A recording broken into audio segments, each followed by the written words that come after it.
Well, hi there. I am Andrew Watkins, and if you're listening to this while juggling 3 patient calls, checking in a couple patients, taking a payment, selling skincare, and trying to catch your doctor in between procedures, you might be working in an aesthetic practice. And I'm Blake Lucas, and this is Practice Land. This is not your doctor's podcast. Welcome back to Practice Land. I'm Eva Sheie, your sometimes host here on the show. Today we're talking about events, and our guest is Aaron Toly. He's going to share some of his very best tips for events, some of his war stories, including how he gets people to line up all the way around the block for the events they hold at Savannah Facial Plastic Surgery, and how you can get some of your event costs covered by your reps, including your beautiful PatientFi rep. So before we get to all of this goodness, Aaron, welcome. Tell us about your practice and what you do there. Yeah, thanks, Eva. Thanks for having me on this podcast. I love this podcast. I think it's a great resource for a lot of people that have been under-resourced in the past. So appreciate the time. I'm the COO of Savannah Facial Plastic Surgery. You have an unusual background, though. You didn't come from practice management or something similar. Where were you before? Yeah, so my career started in asset management. I was fortunate enough to start at one of the first ETF companies in finance, so for exchange traded funds. And I launched ETFs, managed operations. We went, going from $4 billion in assets to $500 billion in assets very fast. And it was fun. It was exciting. When you joined the practice, I think you told me one of the first things you had to do was put on a big event. How long had you been there when that happened? It wasn't long. It may have been maybe 3 to 4 months. This event, it was geared toward, we want an aesthetics-driven event that we can redo every year. So let's build a template and we can have this every year. We had this plan for the whole event to be educational and not geared towards sales. We wanted everybody to go to every room. We had not only reps fill other rooms, but we had certain team members sit and talk about certain treatments. And then, of course, there were specials that we wanted to offer to everybody if they came. What was the event's theme, and what time of year was it? I think the practice is calling it Beauty Spectacular and gearing it toward everyone's opportunity to either get probably the best specials of the year and also learn, hey, this is everything that we do in our practice. And, so a lot of patients come in, they don't know that this is offered. Let's make sure everybody learns everything that we're doing. And so there's even, it's educational to the point where there's a sign that everybody sees right when they walk in that most people read, and just describing that. And I love doing this all the time, is just a sign that says, this is an educational event. This is a no pressure environment type of sign that describes that to everybody. So are you just trying to disarm them on the way in so they don't feel like they're going to get sold to? Yes. I think that's really smart. We're still going to help you find what you want if that's what you want, but we're not going to, this is not a used car lot. I think when we're asking them to go through every room, that can feel like some pressure, or why are you doing this? And so I think that helps. How do you get them to go to every room? They're incentivized. They're incentivized. So we print out a punch card where it's a description of every room, and every rep or the team member that's in that room needs to be doing more of a 5 to 10 minute speech or educational time, where if somebody comes in for part of it or most of it, all of it, they get their card punched. And when they get this whole thing filled in with their name, they submit it at the end when they purchase something or when they're checking out. I want to take a little bit of a what not to do approach, partly because people love lists of what not to do, but also because we want to keep you from making mistakes that not necessarily that Aaron and his team have already made, but it's always good to learn from other people's mistakes and experiences. So we kind of colluded ahead of time to come up with this list of things not to do. So what's the first thing we do not want to do when we're planning a big event, Aaron? So the first thing is, my suggestion is, don't wait on the doctor to tell you when to start. And all these events really require, I say, at least 4 months of planning. And there's a lot to get ahead of. And some of that planning is just really brainstorming. It's going through the lessons learned from last time. Hey, what experience did we like? What did we not like? What do we hear from patients? And so while 4 months from before an event, you may not be getting actual tasks done. You're planning, you're thinking through what the time of the year is going to be when you have this event and what's best during that time of year. Have an initiative to get this started early on and get your team involved right away. If you have a doctor who really likes a lot of detail and likes to be, in the weeds making decisions about small things, how would you suggest managing their part of the event? One kind of training thing I give to employees is, and this is again my experience in a prior world, is don't come to the doctor with anything that's not nearly finished. We talked about having a plan, and I want to expand on what the plan should look like, but also you got to have a budget. And I wonder if you can give us some background on what a reasonable budget is or how to think about the budget, even if you can't put actual numbers in it. I mean, it all comes down to the total financials of the practice. I mean, there are lots of different things we end up spending money on, but the bulk of it is if you decide to cater your food or not. So, or if you're going to provide It alcohol. is expensive. So, For anyone yeah. who's ever gotten married, we all Yeah. know that the food is where you're going to lose your most money. But I also know that's where you can get a lot of help from reps, right? Yeah, reps are here to help, and they're motivated because the more people that you have, the happier those people are during that event. Then reps are able to talk to more people, get their name out there as well. So definitely talk to the reps. Try and set your budget and decide, okay, how can I whittle this down with some food budget or other items. Sometimes reps can even pay for the printing or any other items you've got around the office that you need for advertising or just specific for the event. How important is food? Do you have to have food? I don't think it's extremely important. Maybe I harp on it too much, but if you're going back to your strategic approach and there are spots in your flow, your guest flow around the office and how they go, and you have a spot where, hey, I want some people to hang out here by the raffle table. I want them to see this. I want them to spend time here. Then that might be a good spot for some food and drinks. I think it'd be easy to get hung up on what the food's going to be too. You could really lose a lot of time and resources trying to do something that you don't necessarily really need. Yeah, no, that's true. Line out what goes into the budget. What kinds of things are we including in the budget when we get started? I'd probably think through amount of people that I expect and based on the goals. And then food and drinks, decide if you're going to do that. A printing budget, because there are a lot of printing items. If I'm going to slip in one of my don't do's, don't let patients be in there empty handed. I love to give them something that they can use during the event, something they can take notes with, and something I love to print them maps of the office. It occurred to me when you were saying that when we don't have something to do with our hands and we feel awkward, like I go to a lot of these events by myself. What is the first thing I do when I feel uncomfortable? I pick up my phone and I start looking at other stuff, and I've immediately left the building in my mind. Mhm. I'm not there anymore. Mm, that's a great point. We also want them to do something on social with their phone too. So like take a photo while you're here and tag us to win another raffle entry. Yeah. Just show it to me and I'll give you another raffle ticket. Yeah, I actually have, the light shining on me right now is our neon sign we built for that grand opening event, and put it in my wall because it wasn't going to stay there permanently, but it was an opportunity to control the flow of patients. Was having those pictures taken, and if you could take it with the doctor, that would be their first thing that they needed to do. So to get a raffle ticket, and also to help kind of control the flow in the rest of the rooms. Okay, so we're in the weeds of the budget. We've talked about food and drink. What else goes into that budget? Advertising, anything? What are we missing? You're probably going to have $200 to $300 in Amazon purchases toward the end, that you're thinking, wow, we're going to have to get this now, or, well, we made this decision and now it's going to involve this. And those could be just what's going to hold those raffle tickets. And, are you going to put signs up for every single raffle item? And how are you going to print those? And then are you going to do balloons? Are you going to sprinkle some gold confetti underneath every item on the table? Tablecloths, those nice stretchy tablecloths. And, you might be able to borrow your plastic tables from family or friends or employees. But all of those things are going to be items that you're probably going to get in your first event. And, most of that you can keep for next time. Outside of that, the other budget item, with something here when we talk about the team, and we don't want to overwhelm the team, I'd say, when we're talking about budget, you need to think through ways to pay the team.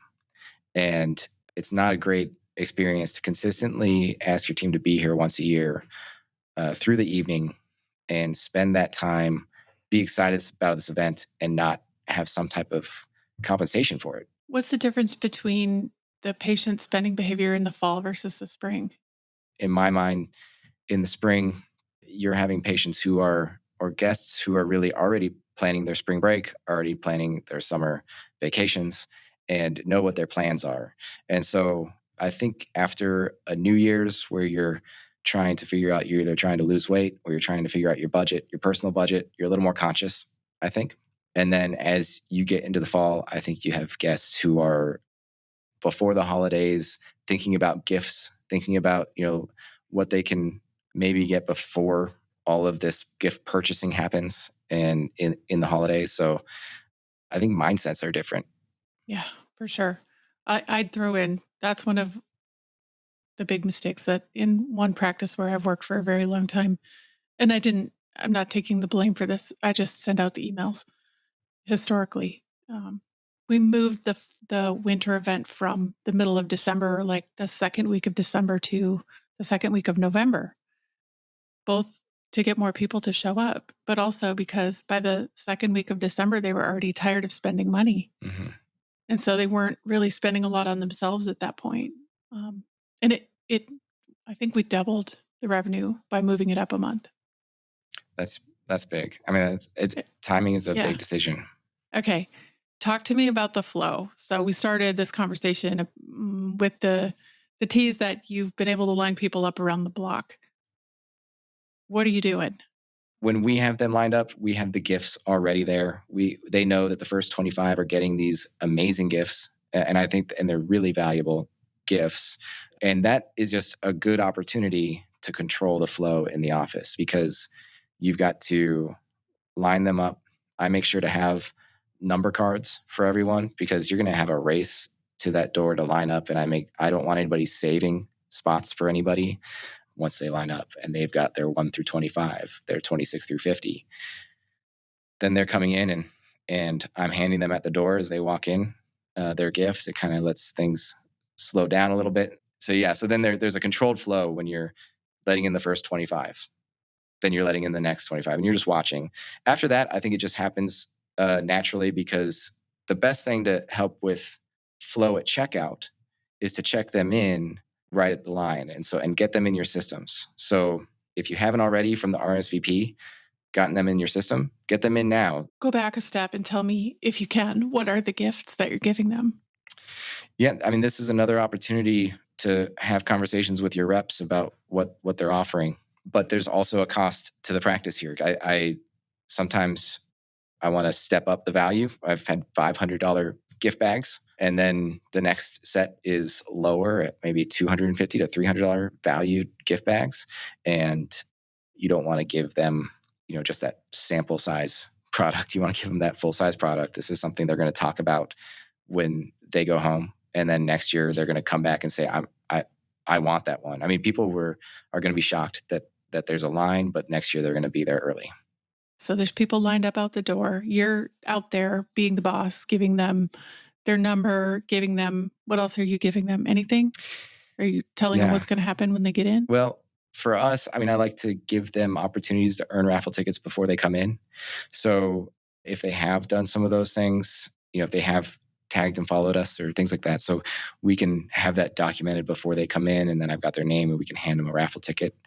So we'll get into roles. A lot of what the team does is all defined beforehand and in the planning sessions. Roles and who's going to be where, what that looks like. My role is typically, because of the line, I don't want people standing in line not knowing what's going on. And so I'll walk all the way down that line and talk to 10 to 15 people at a time while somebody's sitting at the front table before people walk in, checking people in. Then I've got team members who do like this greeting in the lobby, or depending on your flow, if you're just coming straight into the lobby, there's a greeting, there's a way to direct them and tell them, hey, so you're here. So first you have this photo op station. And then we have these educational rooms here for you to learn more about our treatments, and then direct them that way. And then I always have somebody at the raffle to explain. Somebody's going to ask about, what is this raffle item? What do you think? They're going to ask, should I do this one or this one? Then you're there to just help them. And maybe I'd like that to be an esthetician sometimes, because they're going to say, should I do this microneedling raffle? I don't know if I need this. And so you have all your items in different raffles and they can put however many tickets they want in each one. Mm-hmm. Yeah. So I like to spread it out into different items rather than just one bowl where we raffle for different. I like to let them choose. Do they have to stay for the drawing and be present to win? Sometimes people have stayed. Some events I've tested different time of the evening to do this, but most of the time it's just on Instagram Live afterwards. That's fun. Yeah. So they're all waiting for you to go live at the end of the night. Right. Even if they're gone. Yeah. Oh, I like that. What's a doctor's job then? Is it just being friendly, or are they doing consults? What are they responsible for? It's really a moment that they get to enjoy. Hey, wow, I really do have an amazing team. I have a beautiful opportunity of a lot of patients and guests that are interested in what I do. Wow, that's kind of amazing. And so they've really had a good opportunity to just sit back. What would you say could go wrong that would lead to the team or the doctor being overwhelmed in these situations? I don't know if I've had an event where there isn't something overwhelming. There's going to be some portion of the flow that doesn't work quite like you planned. And there's going to be some part of the team, and a lot of times it's going to be checkout, where there's just too much going on at certain times. When they're logistically speaking at checkout, are they scheduling appointments and taking payments at the same time? Are they doing a truncated checkout process so that they can move faster? What are they actually doing? Yeah, so depending on your software, this is where you can plan ahead if you can get everybody in your system beforehand, because most of these places like ours will be using an EMR and with a point of sale system built in. And so you can't check people out without them being a patient, and you can't be a patient without certain information. And I haven't allowed any appointment scheduling at these events. So there's a way to document interest. There's a way to schedule a follow-up if somebody's interested. But the event is all about the items, the specials, and the sales for checkout, no appointments. Do you let people take advantage of the specials if they're not physically present at the event? Definitely the answer is yes. There's always going to be some of those exceptions. Now, I wouldn't make it a rule. I wouldn't advertise it. I'm a little hesitant to say it on this, but that people think that they don't have to show up to get the specials. But I think it's a good thing. I agree. Actually, I have a secret trick. And maybe you already thought of this one, but I always include in every event invitation email a way for us to call you. Because inevitably you're going to get a ton of phone calls and you're not going to be able to take them all in real time. And you don't want to be returning calls and chasing people to get them to buy the special. So I do a request to call back, and it's a secret form that is only visible in these emails. And then the staff get a whole list of people to call back who can't make it to the event. And they can do that the day after or the day of when they have a moment. And that has worked beautifully to take some of the pressure off the phones. Interesting. So over email for the email marketing, that's in there. The main button in an email would be like RSVP. And then kind of small below it, I would say something like, can't make it, request a call back here. I love that. And we'll get in touch with you when the specials are live or whatever day I decide that I want them. I love that. That's a great idea. Oh, thank you. I have learned a few things over the years. I like solving big problems. It's fun. Okay, let's go to the fifth don't forget thing, which is don't forget to lean on your reps and your partners. So yes. Let's start with PatientFi. I wasn't aware until recently that they were such a great event partner. And I don't think a lot of people are aware that that's someone you can lean on for your event. So have you explored that with them at all? We had several calls with them, talked through our event. We were able to discuss, hey, talk about our strategic goals here, but also go through, okay, what can we do together to prepare for this event? And that was discussing our specials that we're offering. And also they're able to do some print. Then what we talked about in our calls was where would they like to be? We actually combined it with our PatientFi rep, our Galderma rep, and our nurse injector. And that was 2 different rooms. And so they were integral in being part of that conversation with all the guests and helping them move from our injector to the Galderma rep, and also understanding, hey, whatever the injector suggested for you or talked about, maybe what packages you'd be interested in, this is what a payment plan might look like. I came up with this kind of cool hack where if you want the patient to have the calculator, you can get your own calculator link. Like, I think you go in the portal and grab the link to your practice's payment calculator, and then you put it on your own phone as a bookmark. Like the way that you save a website to the home screen, you put your calculator there. And then if the patient says, how do I figure out what I can pay? Well, you just open that and text it to them or airdrop it to them from your own phone. So you never have to go looking for that link if it's just sitting there in your pocket on your phone. I think that's a great idea. One surprise to me was the laser technician. So if you have a third party support person for your laser, they might be really good talking about the lasers, what they can do, how they're used, and it may not be the company that built that laser. It could just be technical support. That's been a surprise for me. That's the person I would probably talk to the most. Yeah. I love that science stuff. I wrote this down because I remembered it while you were talking about the raffle. That 12 years ago, I went to an event at a plastic surgery practice and I won 3 BBLs and a halo. You know how much that's worth? That's a great package right there. Do you know how long I've been going to that practice now? Wow. So 12 years still. Do you know how many more of those I've bought since I won them? Probably, it's in the dozens, I'm sure. Yeah. And it's such a good point to bring up about the long-term value of these. And you have to just realize some of this is not measurable. And that's a great one.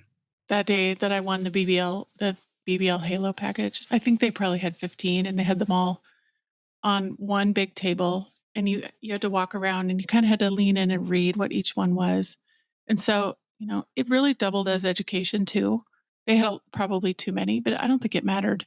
Would I actually have to learn what the thing was that you were sticking your ticket in? So that was even one more opportunity for education. Like, if you want to win this thing, you should probably know what it is. Yeah, explain it. You reminded me about just now talking about that BBL package. And this comes down to kind of your management approach or your clarity to your team. And there are going to be some conversations that need to be had about free services with anybody that receives commission. And so part of your planning process is you're going to need to sit down and say, look, these services are going to be free. If somebody wins this, do you know that this free patient could turn into this many following patients? And so don't get too focused on the 1.5 hour session you're going to have with this person who won the raffle. Think about what could come out of this and the opportunities we're giving you with this. They're still getting paid for their time. You're not asking them to donate their presence and their expertise. Mm-hmm. But are they making commission on that one? No, not usually. All right. We have reached our final thing, but let's not forget that the event is not over at the end of the night. What is there left to do once the evening has ended? Immediately, I mean, just talking about the end of the night, it's make sure the team knows that we're going to be cleaning up afterwards. But you can't just go home.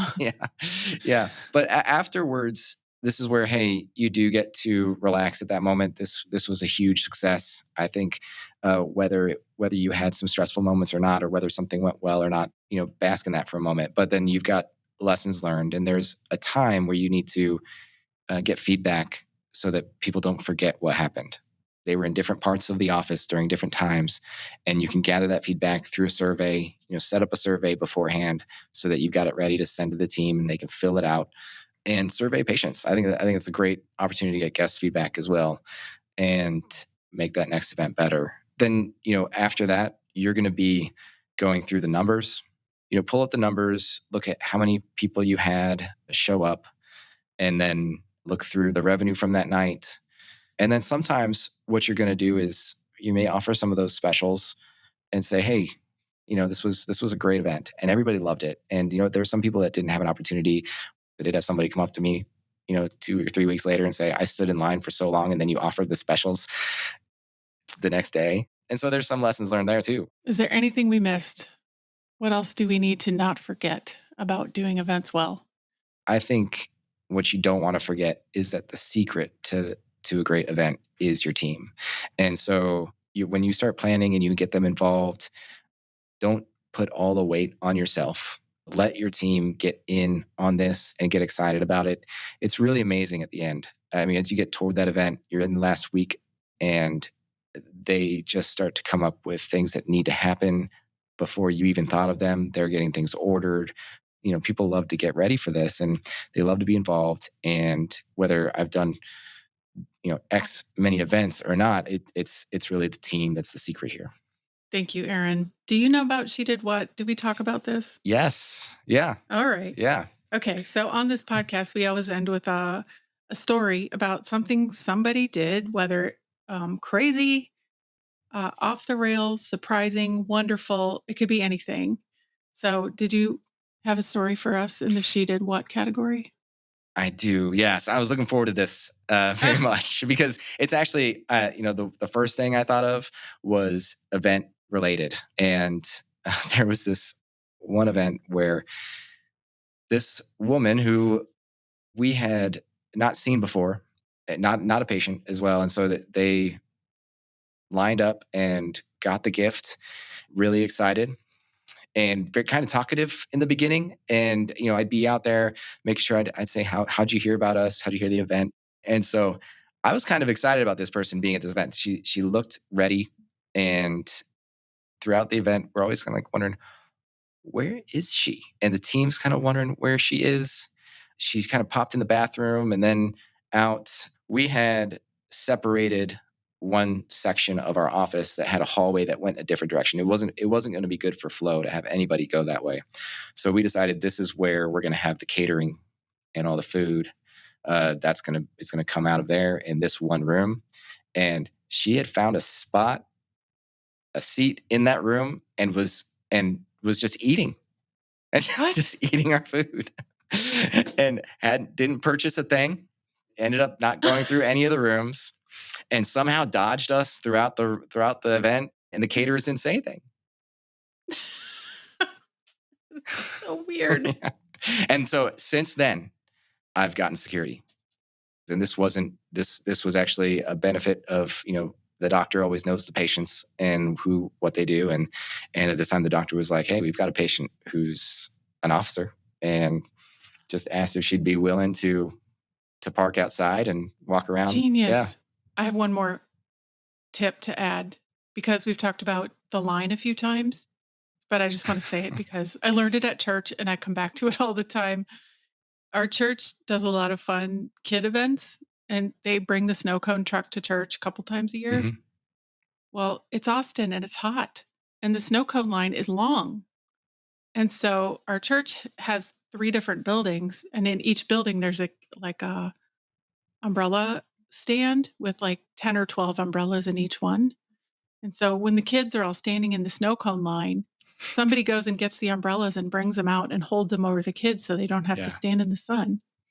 So I thought of that for your line, that you could actually get branded umbrellas and make them a giveaway. And if it's hot and they're standing in line too long, just bring out those umbrellas and start giving them away. That's a great idea. I'm going to look into that right away. I think that Oh, awesome. I actually this past event felt bad for the heat at the time, and being new to Savannah in this past year, I think I wasn't too. It was a fall event. Thought it'd be a little cooler, but it was hot and sunny. Well, I'm on your team now. Okay, It's official. yeah, I'll remember that. Thank you, Aaron. It was such a treat hearing all your pearls. I'm so excited that we got to have you for this long and learn all of this amazing stuff from you. And so you're going to have to come back. I'd love to. Yeah, I appreciate it. Thanks so much for inviting me. This was a treat. Where can we follow your practice online and see what you're up to? Yeah, so we're at Savannah Facial Plastic Surgery, or Dr. Tim Minton is our handle, and then SavannahFacialPlasticSurgery.com. We will follow you immediately. Love it. Well, thanks so much. Thanks for having me. Got a wild customer service story or a sticky patient situation? Send us a message or voicemail. If your tale makes it into our She Did What segment, we'll send a thank you gift you'll actually love. Promise, no cheap swag here. Are you one of us? Subscribe for new episode notifications and more at practicelandpodcast.com. New episodes drop weekly on YouTube and everywhere you can listen to podcasts.